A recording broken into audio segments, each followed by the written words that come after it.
Evening students. उम्मीद करते हैं आप लोग ठीक ठाक होंगे। मेरी तबीयत थोड़ी खराब है, लेकिन इतनी भी खराब नहीं है कि आप लोगों का डोज ना दे पाए। तो चलते हैं हम लोग क्लास 10 मैथ्स एनसीईआरटी का चैप्टर 1 जो कि रियल नंबर है पढ़ रहे थे। उसमें से एक्सरसाइज 1.1 1.2 का हम लोगों ने इंट्रोडक्शन भी पढ़ लिया, उसके सॉल्यूशंस भी देख लिए। अब एक्सरसाइज 1.3 के इंट्रोडक्शन की बारी है।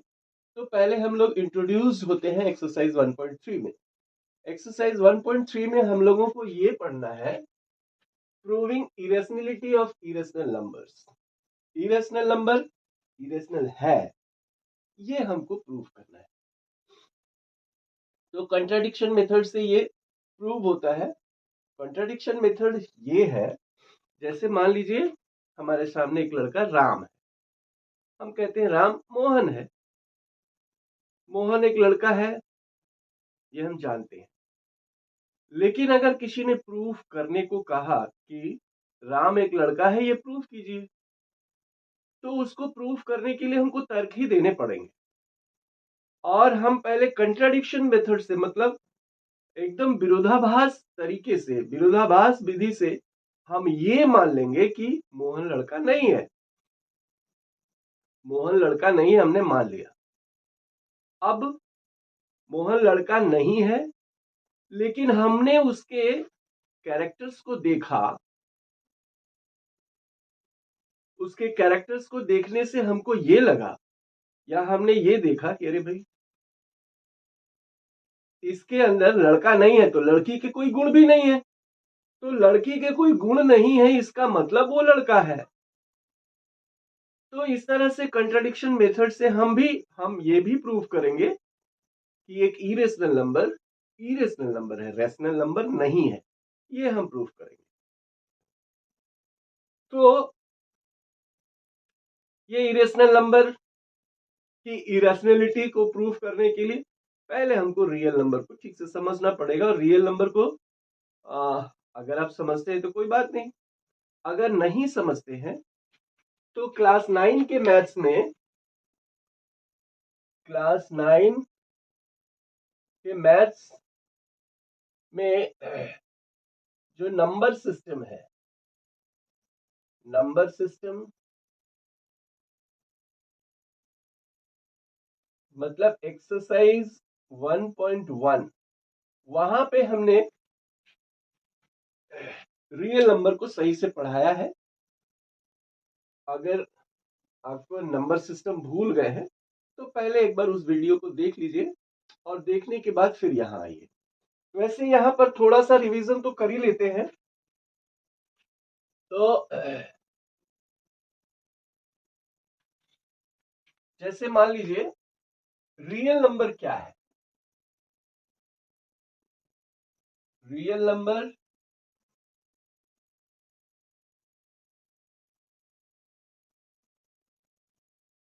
ये दो भागों में बांटा गया है। एक तो rational number,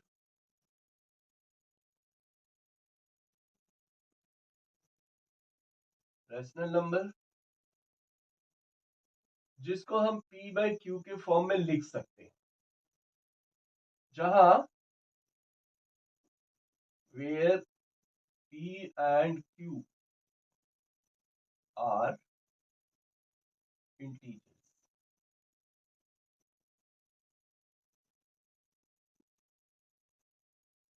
but q not is equal to 0। Q 0 के बराबर, मतलब डिनोमिनेटर जो है वो 0 के बराबर नहीं होगा। तो p बाई क्यू के फॉर्म में जिस नंबर को हम लिख सकते हैं उसको हम रैशनल नंबर कहते हैं। इरेशनल नंबर, इसी का एक पार्ट है irrational.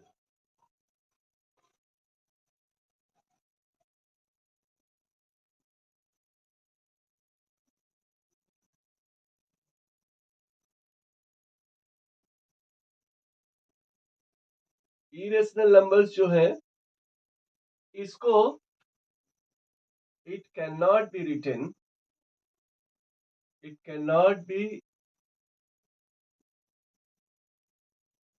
written in the form of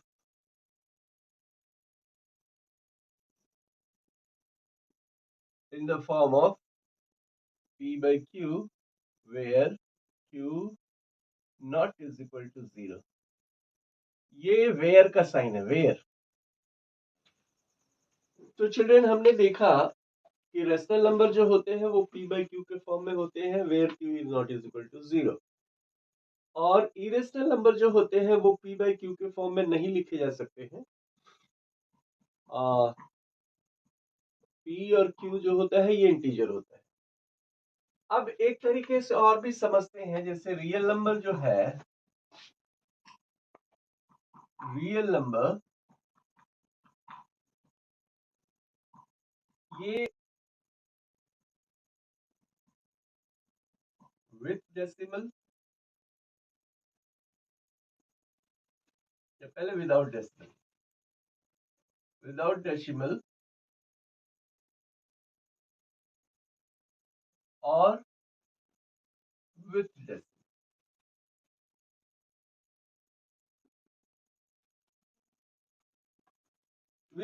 without decimals कौन से नंबर होते हैं?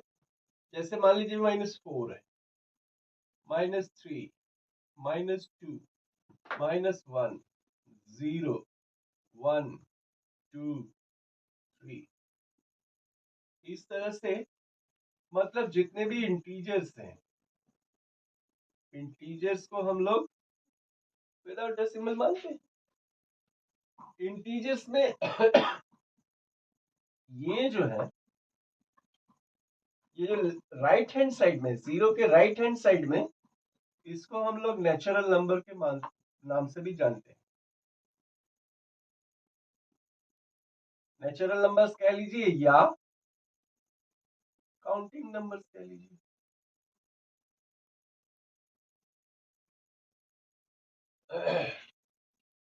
तो ये सब विदाउट डेसिमल में डेसिमल नहीं है. और विथ डेसिमल वाले जो होते हैं, जैसे मान लीजिए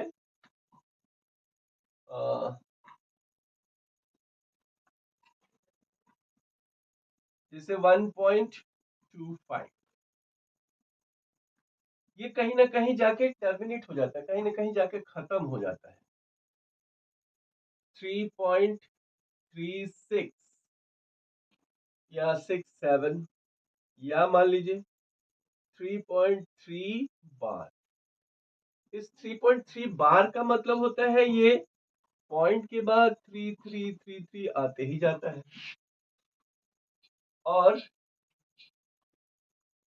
दूसरा एक होता है जो मान लीजिए 3.1201234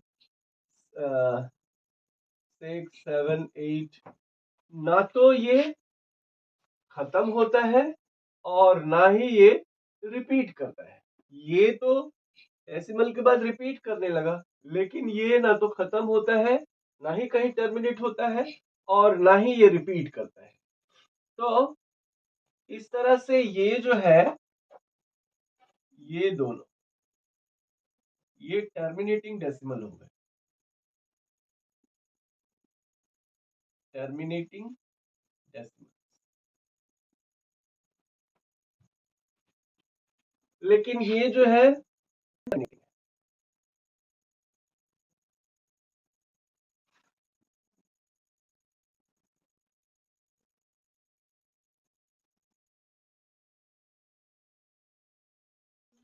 तो ये नॉन टर्मिनेटिंग है बट रिपीटिंग है.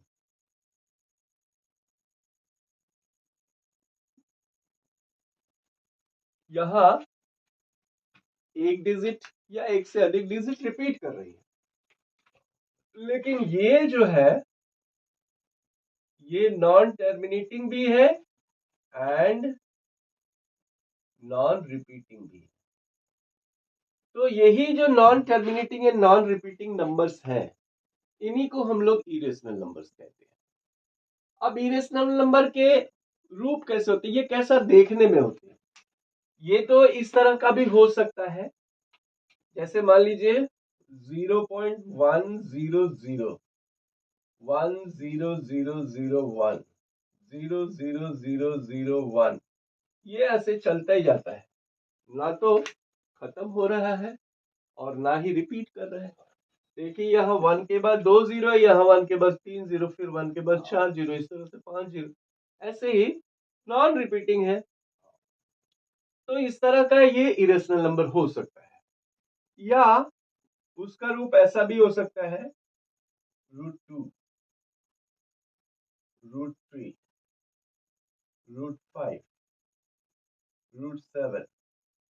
मतलब कहने का कि अंडर रूट के अंदर एक पॉजिटिव प्राइम नंबर होगा, पॉजिटिव प्राइम नंबर।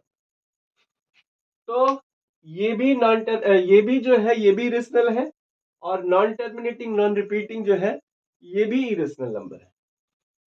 तो हमको इन्हीं की इरेशनलिटी प्रूफ करनी है, ये बताना है प्रूफ करके अपने तर्क से कि ये जो है एक इरेशनल नंबर है। तो इस तरह से थोड़ा मोड़ा हमने यहाँ पे इंट्रोडक्शन ले लिया। अब जो है एक थ्योरम पढ़ते हैं जिसकी सहायता से हम ये प्रूफ करेंगे कि √2 जो है ये इरेशनल नंबर है, या √3 जो है इरेशनल नंबर है, या इस तरह के कोई भी इरेशनल नंबर है। ये प्रूफ करने के लिए उसके पहले हम लोग एक थ्योरम पढ़ेंगे। और तो थ्योरम देखते हैं बच्चों। कहते हैं लेट p बी ए प्राइम नंबर, p एक प्राइम नंबर है, and if p divides a square, p अगर a स्क्वायर को डिवाइड कर सकता है तो p जो है वो a को भी डिवाइड कर सकता है।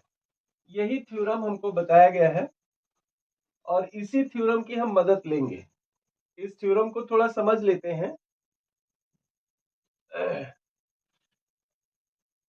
कहता है मान लीजिए 2 डिवाइड्स 100, 200 को डिवाइड करता है। ठीक है, हम जानते हैं कि 200 को डिवाइड कर सकता है। 100 डिवाइडेड बाई 2, इसको काट के हम 50 लिख सकते हैं। तो 2 जो है 100 को डिवाइड कर सकता है, इसका मतलब ये भी इंप्लाई 2 डिवाइड्स 10 ऑल्सो। यही ये कहना चाहता है कि 2 अगर 100 को डिवाइड करता है तो 2 10 को भी डिवाइड कर सकता है, क्योंकि ये 100 को हम 10 का स्क्वायर लिख सकते हैं। तो 2 अगर 100 को डिवाइड कर सकता है मतलब 10 के स्क्वायर को डिवाइड कर सकता है, तो 2 10 को भी डिवाइड कर सकता है। यही इस थ्योरम में बताया गया है, और इसी के मदद से हम एक इरेशनल नंबर को ये प्रूफ कर सकते हैं कि वो इरेशनल है।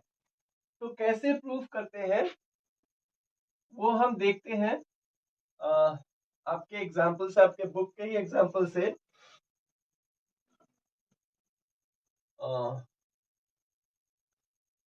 जैसे √2 इज एन इरेशनल नंबर।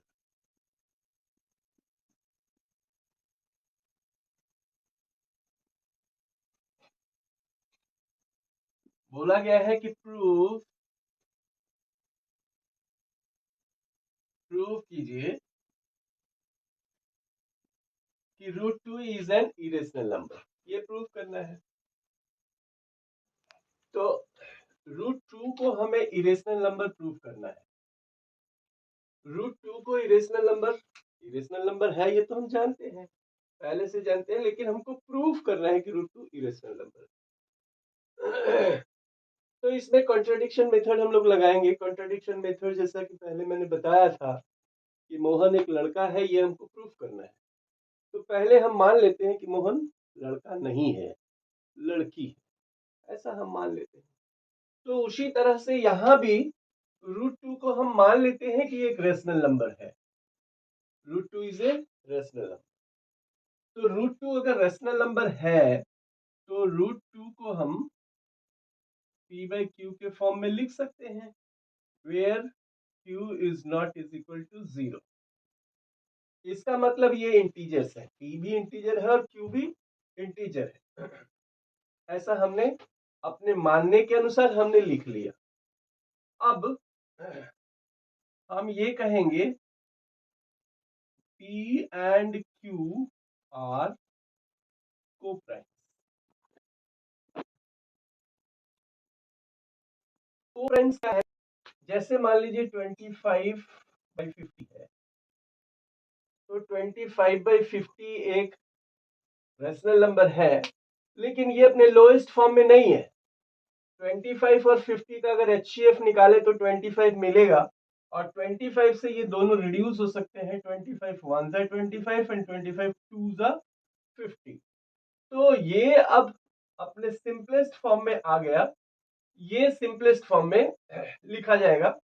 अब 1 और 2 का HCF अगर निकालते हैं तो HCF 1 ही मिलेगा। तो कोप्राइम कहने का मतलब वो कोप्राइम नंबर, वो दोनों नंबर कोप्राइम होते हैं जिनका HCF 1 होता है। जैसे सपोज कीजिए 7 और 8 है। 7 और 8, 7 और 8 का अगर HCF निकाले तो 1 के अलावा कुछ नहीं मिलना है। तो 7 और 8 ये कोप्राइम है। जैसे मान लीजिए 14 और 15 है, इसका भी HCF 1 ही होगा, अर्थात ये भी कोप्राइम है। तो कहने का मतलब ये है, कोप्राइम कहने का मतलब ये है कि P और Q में कोई कॉमन फैक्टर नहीं है जिससे कि इसको रिड्यूस किया जा सके। तो P and Q are coprime, ये लिखना जरूरी है। यहां लिख दीजिए और भी, that is HCF of P and Q is equal to 1। ठीक है, अगर ऐसा है तो दोनों साइड स्क्वायर करते हैं। स्क्वायरिंग बोथ साइड्स, दोनों साइड अगर स्क्वायर करेंगे तो ये √2 का स्क्वायर 2 हो जाएगा, और P/Q का स्क्वायर P² स्क्वायर हो जाएगा। इसको हम लिख सकते हैं 2Q² is equal to P²। That means Q² is equal to P²/2। इसका मतलब P को 2 डिवाइड कर रहा है, P² को 2 डिवाइड कर रहा है, और हमको कुछ क्वेश्चन के रूप में मिल रहा है। इसका मतलब है कि P² जो है वो 2 से डिविजिबल है या 2 से डिवाइड किया जा रहा है। अब यहाँ पे हम ये थ्योरम प्रयोग करेंगे। P जो है A² को डिवाइड कर रहा है, ठीक उसी तरह से P² को 2 डिवाइड कर रहा है। A की जगह पर क्या है, 2 है। तो P डिवाइड्स A², इसका मतलब P जो है A को भी डिवाइड करेगा। इसका मतलब ये है कि since since 2 divides P², that implies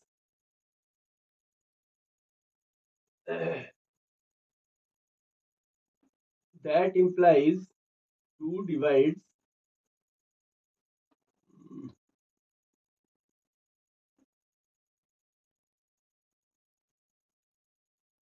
P also। 2 अगर P² को डिवाइड कर रहा है तो 2 P को भी डिवाइड करेगा। इसका मतलब P डिवाइडेड बाई 2 कुछ ना कुछ तो क्वोशिएंट में आएगा। मान लेते हैं C है, लेट से लेट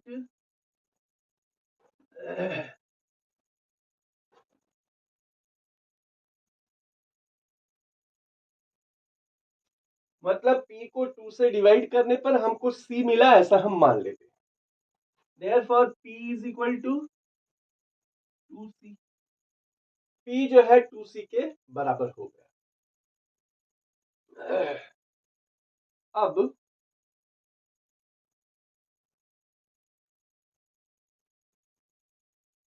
यहां एक स्टेप और बढ़ा लेते हैं। इसको हम इसको अगर इधर शिफ्ट करें तो √2Q is equal to P हो जाता है। तो P अगर 2C के बराबर है और यहाँ P जो है √2/Q के बराबर है, ये मान लेते हैं इक्वेशन 1 है और ये इक्वेशन 2 है। अब देखिए, putting the value of p from equation 2 in equation 1। ये 2 का जो वैल्यू है ये हम 1 में पुट करते हैं, तो √2 q is equal to p की जगह पे हम 2c रख देते हैं। अब squaring both side, squaring both side, तो स्क्वायर करेंगे तो ये 2q square is equal to 4c square. That means q square is equal to, ये 2 इधर आएगा डिवाइड होगा 2c स्क्वायर। इसका मतलब है ये 2 इधर लाएंगे तो q square by 2 is equal to c square. इसका मतलब q भी 2 से डिविजिबल है, q को 2 से डिवाइड करने पर कुछ मिलता है, या ऐसे पहले ये लिख लीजिए कि 2 divides q square, that implies 2 divides q also। Therefore q को 2 से डिवाइड करने पर कुछ ना कुछ तो मिलेगा, मान लेते हैं d मिलता है। Therefore q is equal to 2d। अब यहां देखिए p is equal to 2c मिला था, यहाँ q is equal to 2d मिल गया। p is equal to 2c और बाई q is equal to 2d। तो यहाँ तो 2 जो है कॉमन फैक्टर के रूप में हमको मिल गया, इसको हम कैंसिल कर सकते हैं। लेकिन हमने तो माना है कि वो को प्राइम है और उसमें 1 के अलावा कोई दूसरा कॉमन फैक्टर नहीं मिलेगा, इसका मतलब हमने गलत अज्यूम किया है। हमारा ये जो अज्यूमशन है कि ये रेशनल नंबर है, यही हमने गलत अज्यूम किया है, इसलिए इस तरह का रिजल्ट आया है। तो यहां तक लिखने के बाद हम ये लिखेंगे,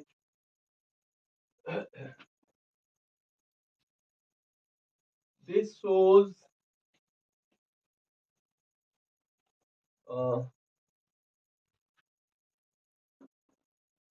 p and q have a common factor,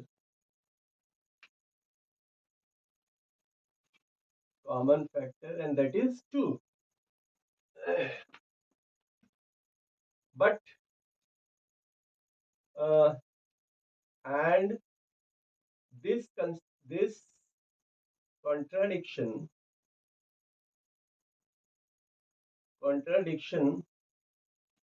proves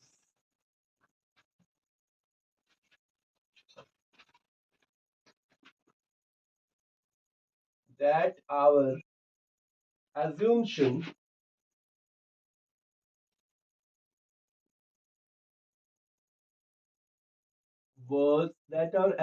is wrong।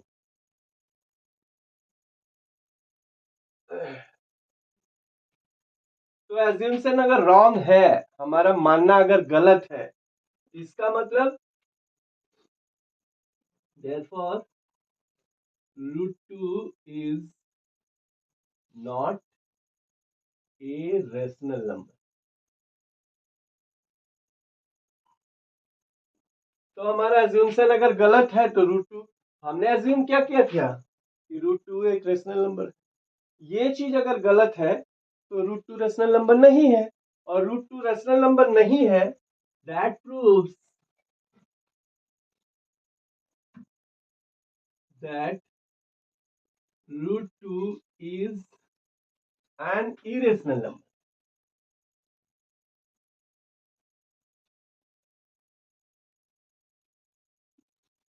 तो इस तरह से ये बात प्रूफ होती है कि √2 एक इरेशनल नंबर है। तो एक बार फिर से समझ लेते हैं, हमने पहले कॉन्ट्राडिक्टली ये मान लिया कि √2 जो है वो एक रेशनल नंबर है, मान लिया √2 अगर रेशनल नंबर है तो उसको p बाई क्यू के फॉर्म में लिखा जा सकता है। इसको इधर लाए तो √2q is equal to p। ये क्वेश्चन नंबर हमने 1 मान लिया। ये p और q इसको हमने को प्राइम माना है। को प्राइम इसलिए माना है ताकि इसका HCF जो है 1 हो। अब उसके बाद हमने क्या किया, दोनों साइड स्क्वायर कर दिया तो ये 2p² by q²। 2q² is equal to p²। इसका मतलब q² is equal to p² by 2। इसका मतलब p² जो है 2 से डिवाइड हो रहा है, क्योंकि p² को 2 से डिवाइड करने पर कुछ ना कुछ हमको प्राप्त हो रहा है। तो हम लिख सकते हैं कि 2 divides p² and that implies 2 divides p also according to our theorem. तो p/2 p को 2 से डिवाइड करने पर कुछ ना कुछ मिलेगा। हमने मान लिया है कि c मिलता है, तो इसका मतलब p is equal to 2c हमको मिल गया यहाँ। अब ये यहां से p का वैल्यू हम इस इक्वेशन नंबर 1 में रखते हैं। तो 2q और p के जगह पे 2c रख दिया। फिर से दोनों साइड स्क्वायर किया तो 2q² is equal to 4c² मिला। तो q² इज इक्वल टू यहाँ पे लाके डिवाइड करेंगे तो 4 को 2 से डिवाइड करेंगे 2c²। दैट मींस ये 2 इधर लाए q² by 2 is equal to c²। तो फिर से यहाँ पे थ्योरम अप्लाई करेंगे कि 2 जो है q² को अगर डिवाइड करता है तो 2 q को भी डिवाइड करेगा। तो q को 2 से डिवाइड करने पर कुछ मान लेते हैं कि ये हमने लिख लिया यहाँ लेट सी, यहाँ भी लिख लेंगे लेट से q को 2 से डिवाइड करने पर हमको क्या मिला, d मिला। इसका मतलब q is equal to 2d। तो p जो है 2c मिला और q जो है 2d मिला, अर्थात p और q p/q is equal to 2c/2d। ये एक कॉमन फैक्टर हमको 2 मिल जाता है। तो यहीं से हमको लगता है कि कुछ ना कुछ गड़बड़ है। गड़बड़ क्या है, हमने माना है कि वो को प्राइम है और हमको को प्राइम तो मिल नहीं रहा है, वहां पे कॉमन फैक्टर एक 2 मिल रहा है 1 के अलावा। तो ये लिख देंगे this shows p and q have a common factor that is 2, that is 2, and this contradiction proves that our assumption is wrong। यही जो विरोधाभास बात है यह ये प्रमाणित करती है कि हमारा जो मानना था यहाँ वो गलत था। तो हमने क्या माना था कि √2 एक रेशनल नंबर है, तो गलत था। इसका मतलब √2 रेशनल नंबर नहीं है, और √2 रेशनल नंबर नहीं है इसका मतलब यह है कि प्रमाणित होता है कि √2 जो है एक इरेशनल नंबर है। तो इस तरह से ये √2 को हमने प्रमाणित किया। अब आगे बढ़ते हैं और आप लोग वीडियो को पॉज कीजिए, इसको पुल डाउन कीजिए, फिर आगे बढ़ते।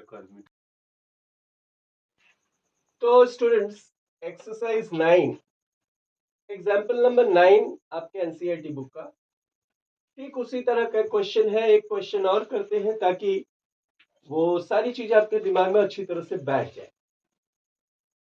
तो इसको सॉल्व करते हैं। Prove that √3 is an irrational number. तो इसका सॉल्यूशन देखते हैं। इसमें भी पहले हम एज्यूम कर लेते हैं कि √3 एक रेशनल नंबर है। Let us assume that √3 is a rational number।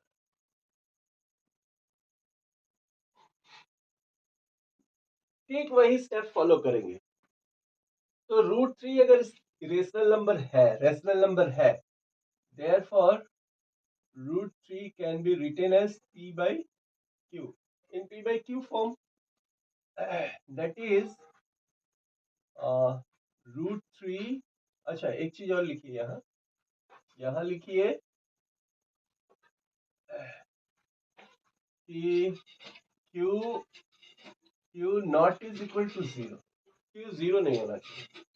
अच्छा, and P and Q are integers. भाई रैशनल नंबर में P और Q न्यूमरेटर डिनोमिनेटर दोनों में इंटीजर ही होते हैं। अच्छा,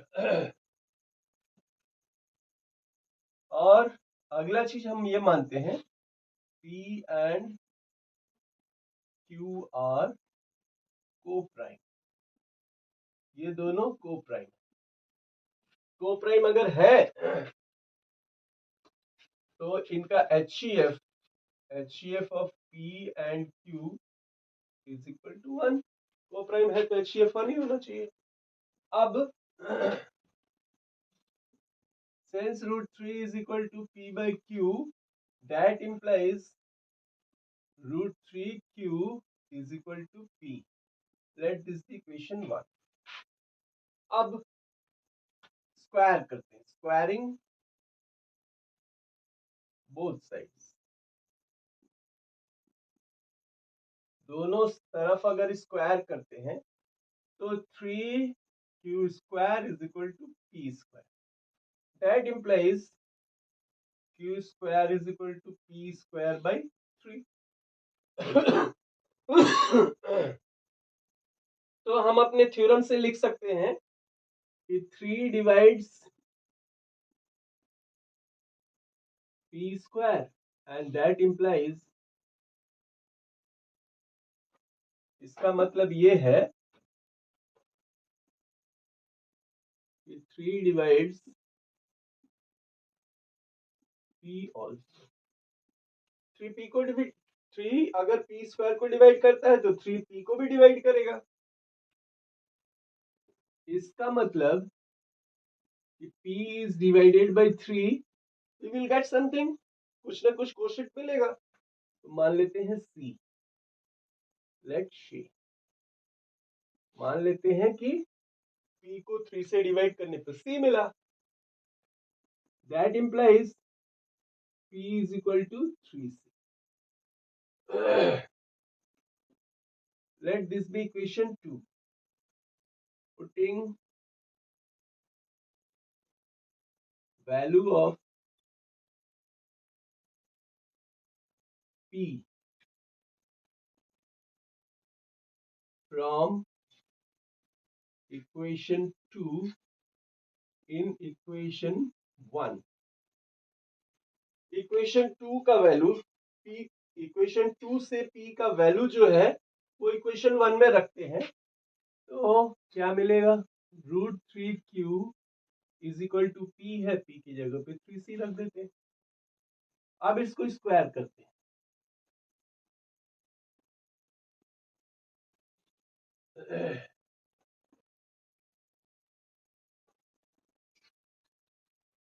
squaring both sides, we get 3Q square is equal to 9C square। तो Q square is equal to 3 इधर आएगा, डिवाइड होगा 3C square। अब आगे लिखते हैं,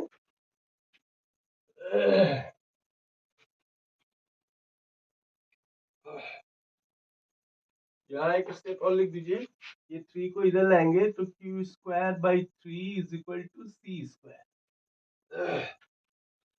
So here we see, हम यहाँ क्या देखते हैं कि Q square 3 जो है Q square को डिवाइड कर रहा है। Here we see 3 divides Q square, that implies 3 divides Q also। 3 अगर Q square को डिवाइड कर रहा है तो 3Q को भी डिवाइड करेगा। Therefore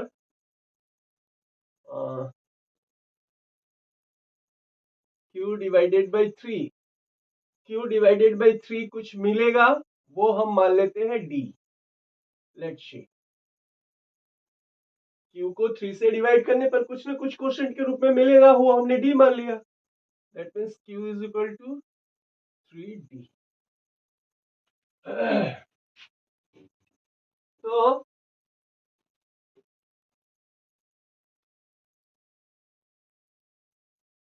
ये 2, ये मान लीजिए 3,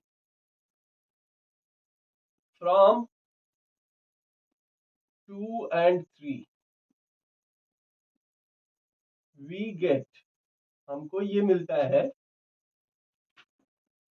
we get P and Q have a common factor,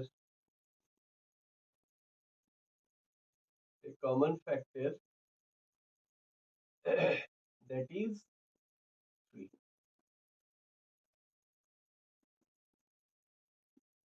This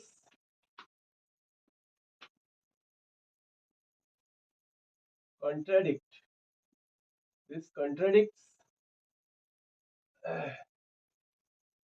because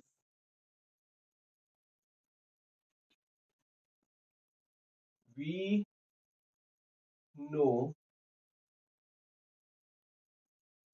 that P and Q were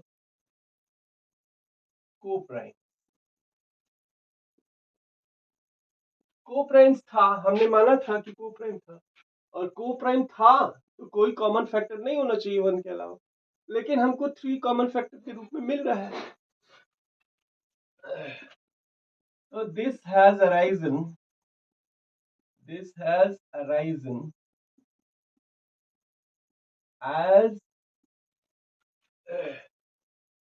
as our assumption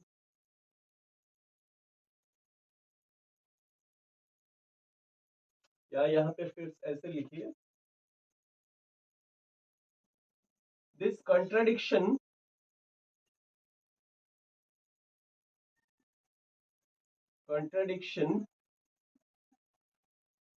has arisen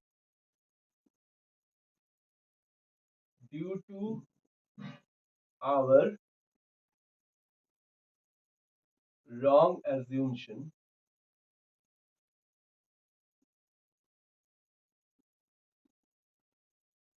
that is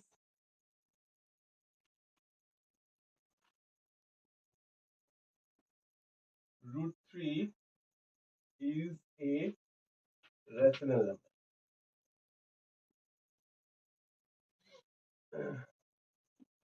भाई √3 को हमने रेशनल नंबर माना था, हमने अज्यूम किया था कि √3 रेशनल नंबर है, और इसीलिए ये विरोधाभास हमारे सामने आया है. इसका मतलब हमारा √3 एक रेशनल नंबर है, यह मानना गलत है. तो हम लिख सकते हैं therefore √3 is an irrational number. तो ये हो गया. तो ये 2 क्वेश्चन एक ही टाइप के हो गए. इसी तरह से √5 को √7 को भी किया जा सकता है. तो ये 2 प्रॉब्लम आप 2-3 बार कीजिए, आपकी प्रैक्टिस हो जाएगा कैसे क्या करना है और क्या लिखना है.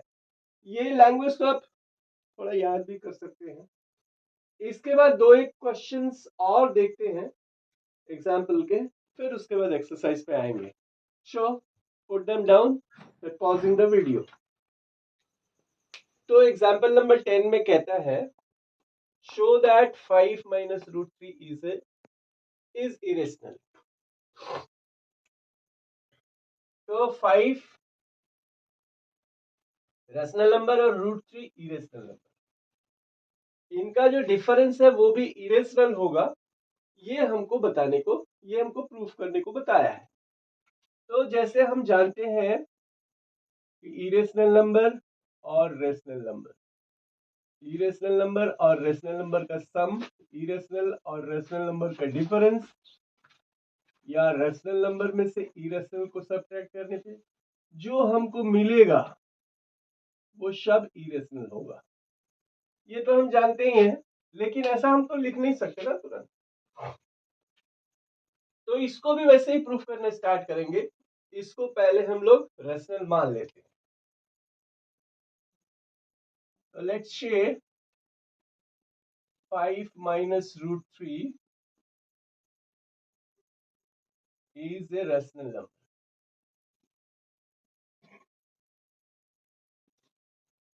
ठीक है, अगर ये रेशनल नंबर है तो 5 minus root 3 can be written as p by q where q not is equal to 0.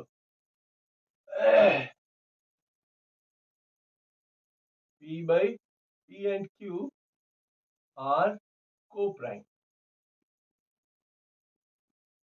Co-prime कहने का मतलब HCF of p and q is equal to 1.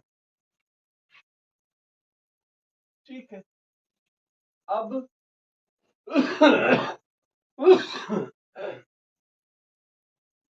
ये रूट 3 को उधर ले जाते हैं, p by q को इधर लाते हैं, तो 5 minus p by q is equal to root 3. अब देखिए ये आपका रेशनल नंबर,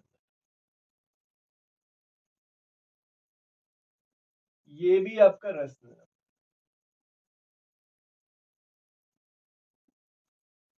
तो रेशनल नंबर और रेशनल नंबर का डिफरेंस भी रेशनल नंबर होगा, ये हम पहले से जानते हैं. तो इसको हम लिख सकते हैं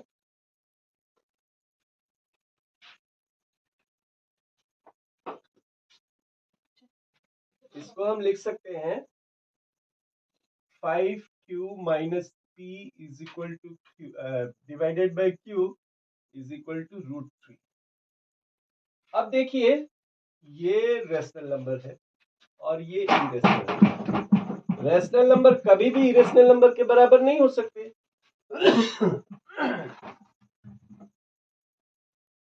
Here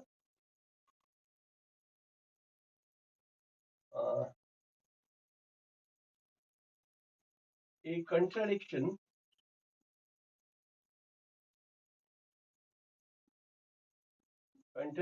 arises. यहाँ एक contradiction, यहाँ एक विरोधाभास उत्पन्न होता है, that is rational number is equal to irrational number.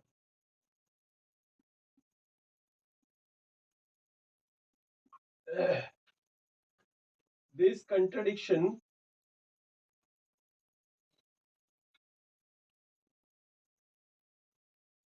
has arisen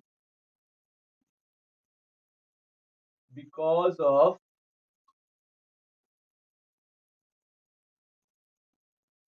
our wrong assumption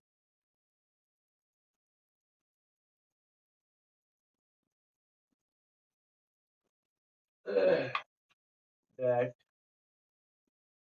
5 minus root 3 is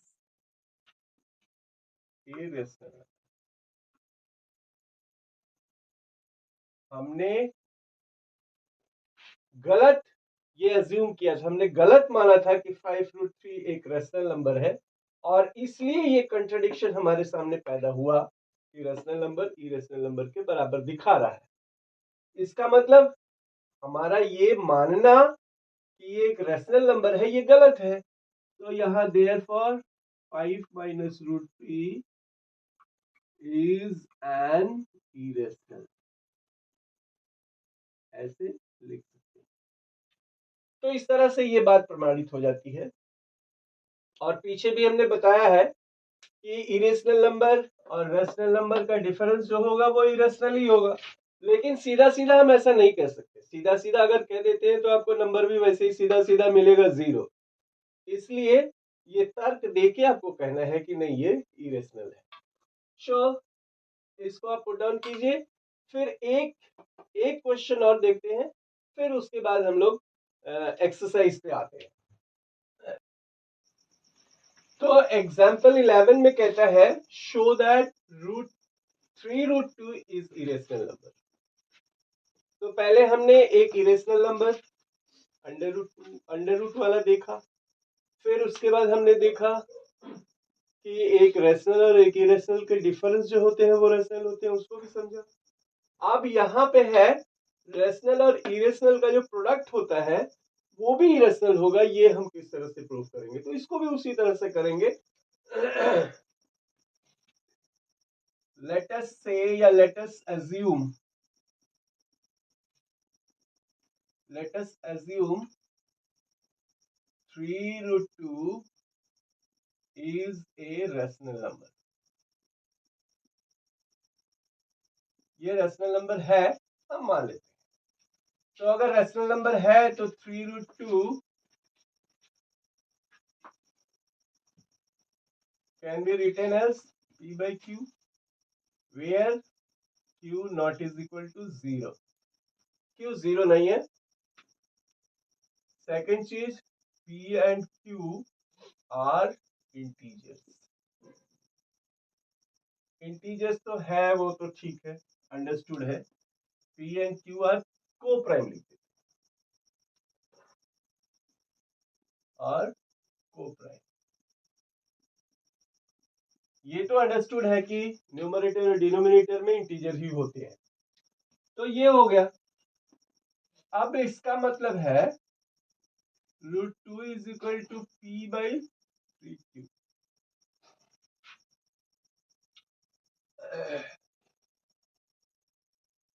अब root 2 is equal to p by 3q दिखा रहा है, जो कि ये एक इरेशनल नंबर है और ये रैशनल नंबर है।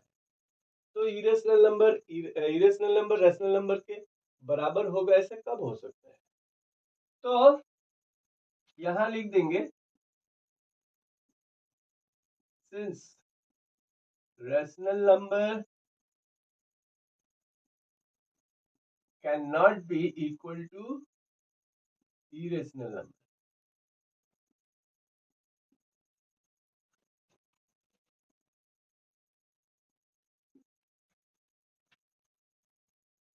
But this contradiction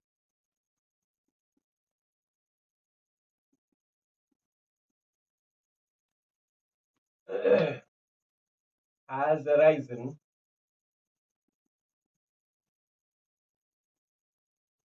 due to our wrong assumption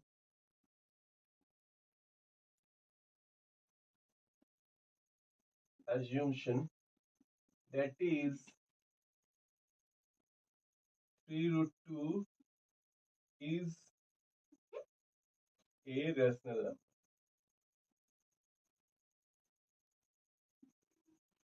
Therefore, 3 root 2 is not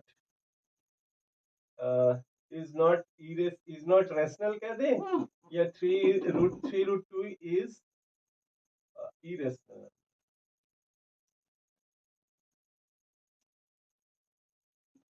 तो ये भी बात प्रूफ हो गई। तो इस तरह से प्रोडक्ट को भी हम लोग रैशनल नहीं है कह सकते हैं या प्रमाणित कर सकते हैं। तो ये आपका इंट्रोडक्शन खत्म हुआ। In the next video we will see the solution of exercise 1.3। और सॉल्यूशन में कुछ है नहीं, ज्यादा कुछ नहीं है।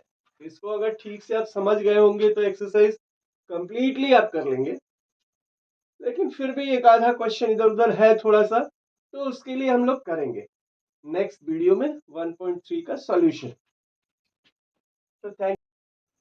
तो बच्चों, थैंक्स के साथ ये भी कहना चाहते हैं कि वीडियो देखिए, सब्सक्राइब कीजिए और लाइक कीजिए, कमेंट कीजिए। कमेंट करने से ये होगा कि आपकी क्या डिफिकल्टी है मुझे पता चलेगा और मैं उसको रिप्लाई कर सकता हूँ या मैं अपने वीडियो में उसको एराइज कर सकता हूँ। तो इसलिए कमेंट कीजिए और सब्सक्राइब तो कीजिए ही। So thank you for today.